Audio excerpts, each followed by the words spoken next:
Of all the great games Sega was responsible for over the years, there is no question Sonic has been front and center since his first release all the way back in 1991.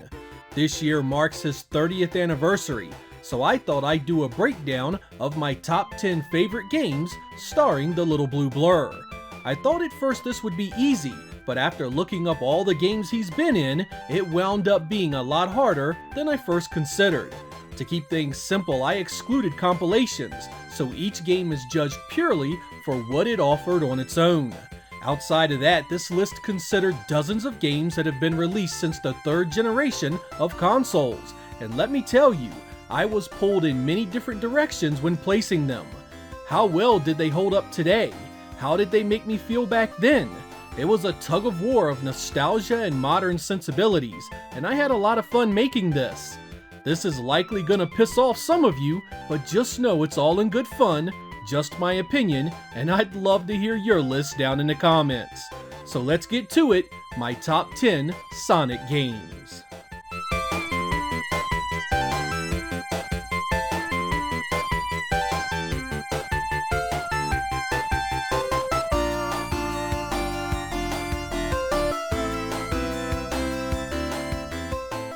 An oddball Sonic if there ever was one, Sonic Chronicles here was an RPG developed by BioWare of all companies and released on the Nintendo DS in 2008. It's definitely aimed at a younger crowd, but I enjoyed the simplicity since it's on a small portable screen. The touchscreen interface is very easy to understand, the graphics are top notch, and while the story is nothing deep, it does offer some funny and memorable moments. You get tons of quests and a fun battle system that emphasizes teamwork, all in an adventure that can take quite some time to defeat. There are multiple dialogue options where Sonic can be a team player or be an absolute jerk, and there are many different characters to interact with. It's got some issues with repetition, and the music is absolutely terrible, but for a portable Sonic, I really feel it's a grossly underappreciated release that deserves far more attention.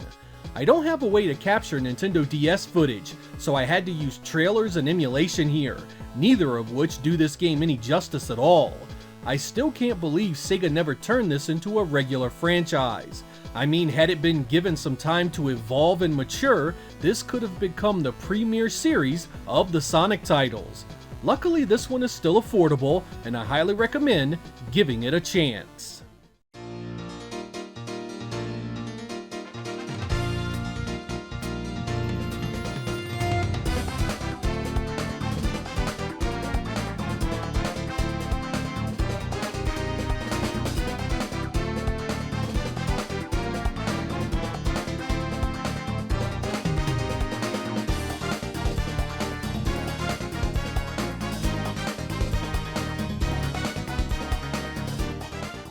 Here it is, the original in all its glory, coming in at number 9.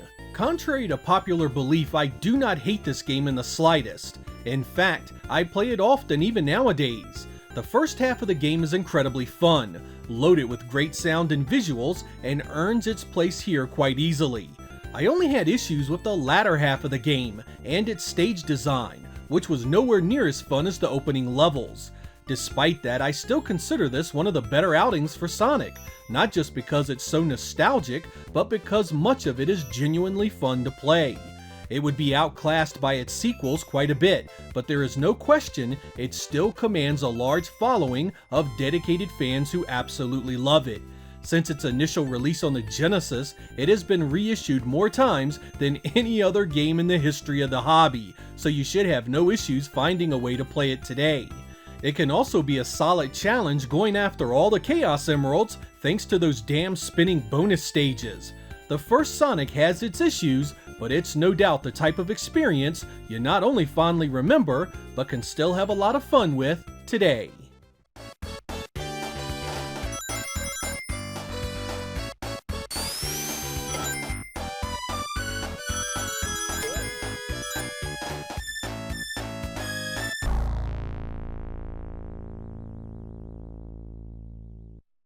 When I first played Sonic Adventure on the Dreamcast, I was blown away by its graphics and cinematic viewpoints.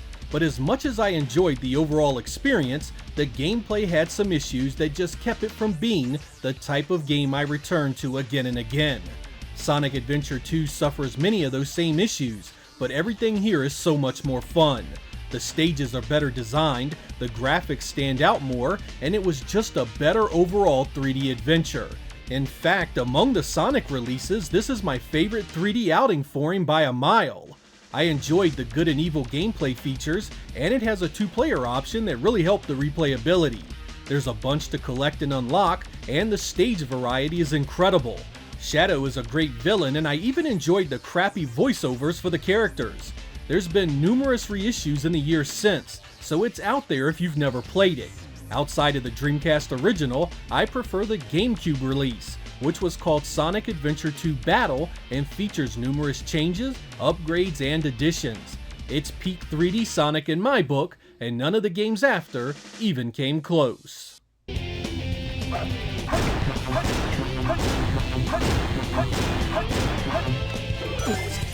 Have you tried using the light dash to collect all the rings suspended in the air?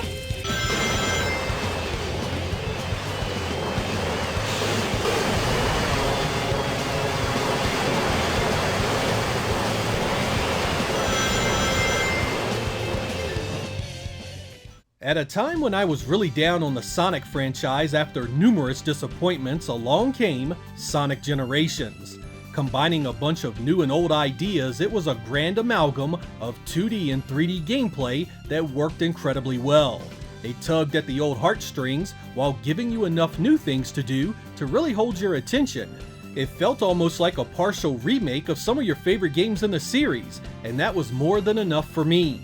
Split between 3 eras of Sonic, the classic levels are all played from a 2.5D perspective, while the rest are mainly 3D stages, and has that typical lock on the enemy and let the gameplay itself flow. I really enjoyed the story and how it blended the different Sonics, and I've wanted a sequel to this ever since. I think there is a certain fatigue that the 3D Sonic games suffer after playing them for so long. I find it much more palatable in smaller stretches mixed with different styles of gameplay. In fact, I feel if Sega explored this style of design further and evolved it, this could be how 3D Sonic gets his appeal back. This was released on the Xbox 360 and PlayStation 3, but it's the PC version that looked and ran the best.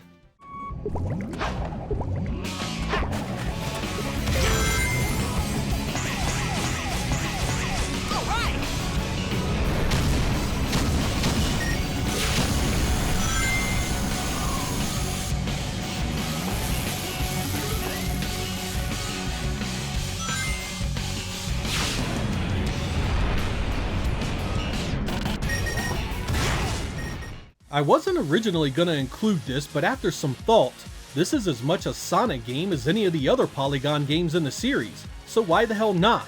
Sonic and Sega All-Stars Racing was a point-blank home run when it was released in 2010. It's mostly based on stages and characters from the world of Sonic, but it does have numerous additions from Sega's other franchises as well. The fast arcade-style gameplay served the fantastical elements quite well, which is almost a one-to-one doppelganger to Nintendo's Mario Kart franchise. Each character has a vehicle, and there are items and power-ups you can use to help yourself to victory. Power sliding is a way of life here, and multiplayer is simply second to none when it comes to these types of games. I adored just about everything here. To be perfectly honest with you, I came to enjoy these Sonic spin-offs far more than the mainline 3D efforts, and I really wish Sega would concentrate more on them. It was released on the Xbox 360, PlayStation 3, Wii, and PC, so you have many ways to play it. Sega released a dedicated arcade version the following year, and then a sequel shortly thereafter called Sonic and Sega All-Stars Racing Transformed. All of them are must-plays.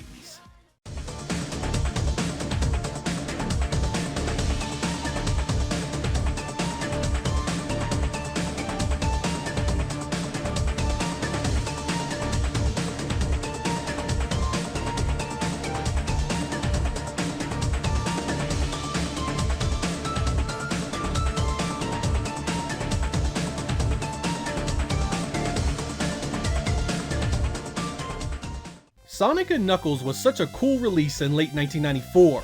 It finished up the event started in Sonic 3, introduced lock-on technology that changed elements from the previous games, and was an all-around kick-ass adventure.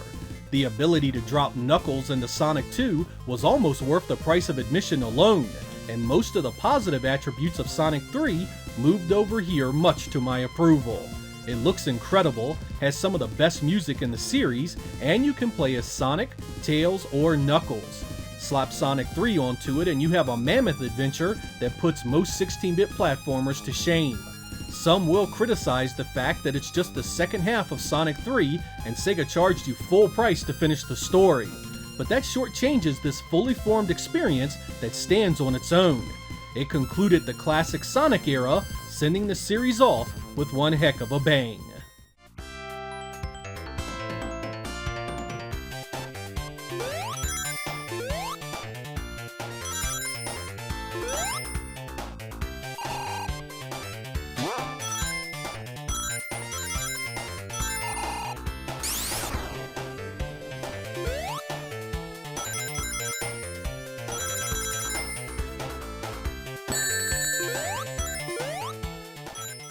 Of the original set of games on the Sega Genesis, Part 3 was the biggest change aesthetically to the original. The graphics and animation saw a complete do-over, the stages were bigger, and it introduced new gameplay elements like shields and a double spin attack. While it was cut in half from Sonic Team's original vision, it still feels like a fully fleshed out adventure with an ending that is very satisfying. This is where Knuckles made his first showing, not as an ally, but as your enemy, tricked into thinking Sonic was the real bad guy. He's a great addition that added a ton of personality. Sega made sure to bring Tails back, and they even changed up the bonus levels quite a bit, its third major revision in as many games. Much like the others, Sonic 3 has a truly memorable soundtrack with so many great unforgettable songs. A few of them give me goosebumps whenever I hear them. Sonic 3 was good enough on its own, but locked with Sonic and Knuckles, it's an easy contender for the #1 spot on this list. Hopefully Sega fixed whatever license issue has kept it out of the compilations the past few years. Modern audiences really need to play this stellar game.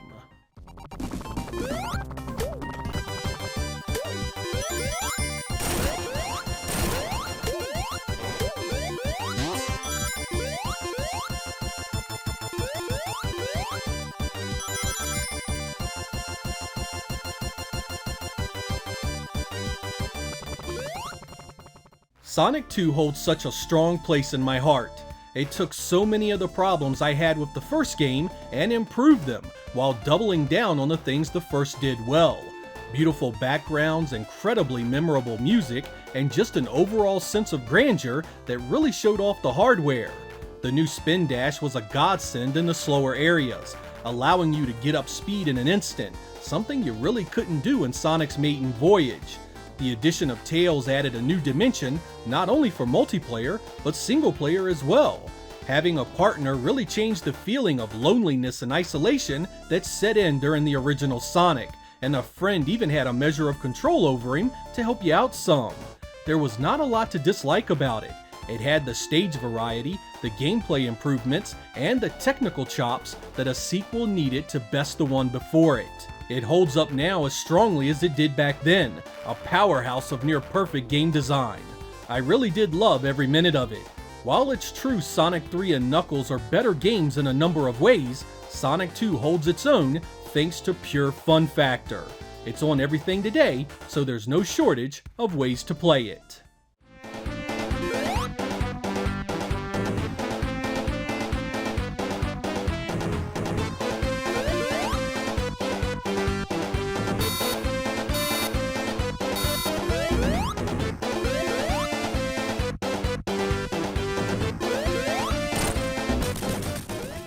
There are lots of people out there that had issues with Sonic CD, but I'm not one of them.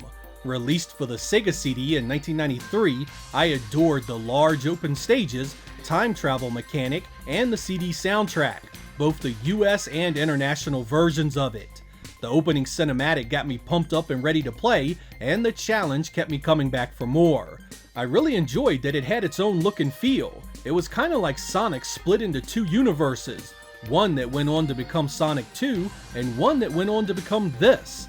Sonic was still a speedster, but the flow here changed radically, emphasizing exploration over simply getting to the exit as fast as possible.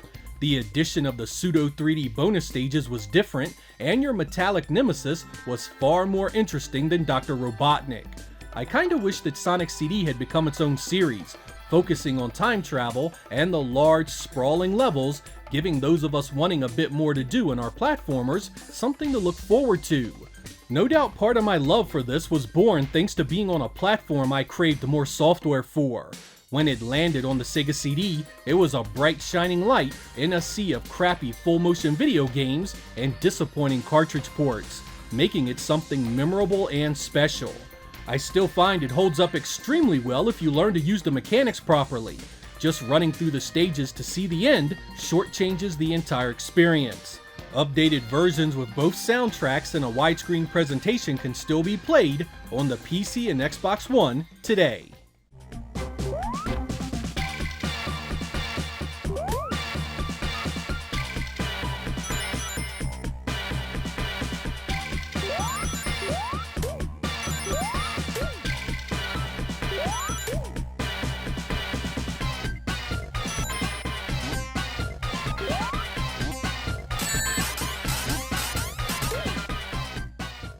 When Sega announced Sonic Mania, I was worried it would be just 16-bit fan service to the extreme.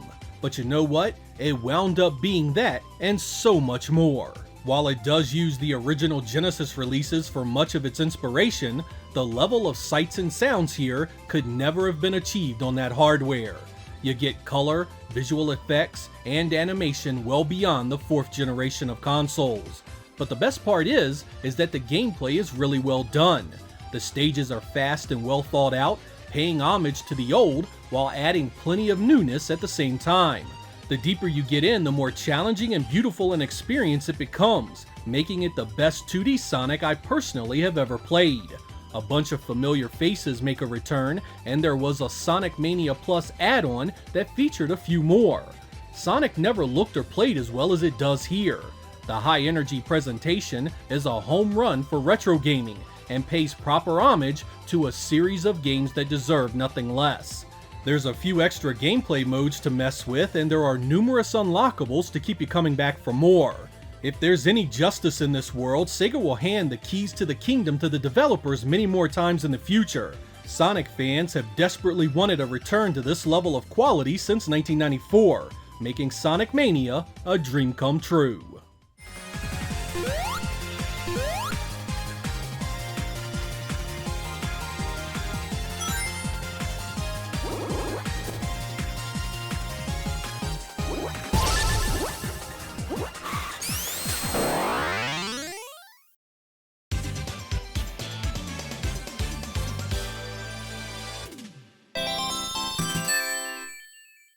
In case you guys didn't notice, there were not many 3D Sonic titles in my top 10. I won't sugarcoat it, I think most of them were well below the game scene here. When Sega started churning out Sonic releases on multiple platforms, they started making them so generic and lacking personality, I just couldn't stay interested for very long. There wasn't but so many times I could jump into the air and auto-attack enemies for hours on end. Sonic needed new ideas and new bad guys, new stories and new allies, new power-ups and abilities. Sega seemed to be stuck on making games that never pushed the series in new and better directions. Sometimes they'd release something so bad, you have to wonder just what the heck they were thinking at all. Sonic's 2D outings always had a solid design that seemed to get it right, and by the time Sonic Mania released, enough time had passed to do it all over again. Sega really seems to be still searching for a formula for the modern 3D Sonics, afraid to try something radical to bring the little blue blur back to prominence. I think Nintendo's blueprint for success could apply here. You don't have to redefine the entire experience each time, just add some things to it to make it fun again. Hell, I'd even love to see another Sonic RPG now that Atlas is under Sega's roof. Just imagine a Sonic with a similar setup as the Persona games. Hopefully in the future, Sega is willing to take Sonic into new territories. He's got the nostalgia and star power to still turn heads. Now all he needs is some new gameplay to reinvigorate the IP. I'm Sega Lord X. Thank you guys for watching, and I will catch you next time.